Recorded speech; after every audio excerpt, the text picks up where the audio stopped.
Money and banking lecture number 2। Liquidity और money flow क्या होता है, किसके पास ज़्यादा पैसा है, मतलब किसके पास ज़्यादा पैसा है वो मनी फ्लो ज़्यादा होता है। तो अगर किसी के पास ज़्यादा लिक्विडिटी है तो मतलब उसकी डिमांड भी ज़्यादा होंगी, तो सप्लाई कैसी हुई कम हो जाएगी, तो यहाँ पे प्राइस क्या हो जाएगी, बढ़ जाएगी। अगर कोई गरीब है, पैसा कम है, तो उसकी डिमांड भी फिर कम होगी, फिर सप्लाई ज़्यादा हो जाएगी, तो यहाँ पे प्राइस कम हो जाएगी। इसी चीज़ को इन्फ्लेशन कहते हैं, इसी चीज़ को डिप्रेशन कहते हैं।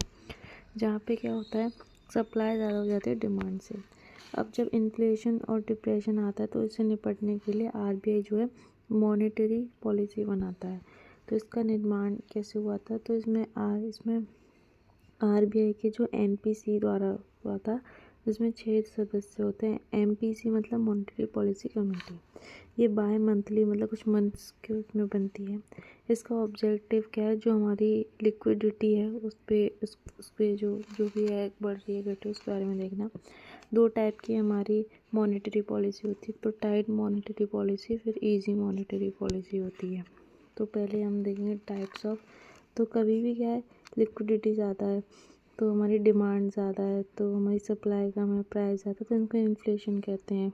ठीक है, तो अब इससे निपटने के लिए क्या करता है बैंक, इंटरेस्ट बढ़ा देता है। ठीक है, अगर इसी का उल्टा है, डिप्रेशन है, तो इसके लिए क्या करता है कि इंटरेस्ट जो है घटा देता है। अब ये चीज़ें कैसे, अगर जैसे आरबीआई है, आरबीआई बाकी बैंक सरकार को बैंक को लोन देता है, अगर ये क्या करेगी, इसकी बढ़ा देगी, क्या इंटरेस्ट बढ़ा देगी, तो ये सिटीज़न कहाँ से लोन लेते हैं, लोकल बैंक से, तो लोकल बैंक भी बढ़ा देगी, तो यहाँ से क्या हो जाएगी, फिर वो चीज़ें जो है बैलेंस हो जाएंगी।